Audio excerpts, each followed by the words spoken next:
कमीत कमी मसाल्यामधली फ्लावर बटाट्याची भाजी बनवत आहोत. तर इथं फोडणीमध्ये जिरी, मोहरी, कढीपत्ता टाकून फ्लावर बटाटा परतून घेतलेला आहे. वाफेवर 1 मिनिट हा शिजवून घेतलेला आहे. त्यानंतर याच्यामध्ये हळद आणि फक्त कांदा, लसूण मसाला आणि चवीपुरतं मीठ टाकलेलं आहे.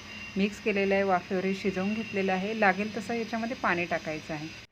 सुकी किंवा थोडीशी सैलसर अशी भाजी खायला छान लागते. भाजी शिजत आल्याच्या नंतर याच्यामध्ये पाव छोटा चमचा किचन किंग मसाला टाकलेला आहे आणि 2 चमचे भाजलेले शेंगदाण्यांचा कूट टाकलेला आहे. सगळ्यात छोटी कोथिंबीर टाकलेली आहे. भाजी मिक्स करायची आहे. झाकण ठेवून पुन्हा 1 ते 2 मिनिट ही लो फ्लेमवर शिजवून घ्यायची आहे. मस्त अशी ही भाजी खाण्यासाठी तयार. लसूण, कांदा, टोमॅटो न घालता ही भाजी चवीला एकदम छान होते. याचं डिटेल रेसिपी किटिकीच्या मराठी रेसिपीजवर अपलोड केलेली आहे. तिथे जाऊन तुम्ही पूर्ण रेसिपी पाहू शकता. चटपटीत चव या भाजीची हवी असेल तर थोडीसा मॅगी मसाला टाकू शकता किंवा फक्त लाल तिखट टाकून देखील ही भाजी बनवली तरी चवीला छान होते. रेसिपी आवडली असेल तर रेसिपीला लाईक, कमेंट, शेअर करा आणि अशा सोप्या रेसिपीसाठी चॅनलला सबस्क्राईब करा. बेल आयकॉनला प्रेस करा.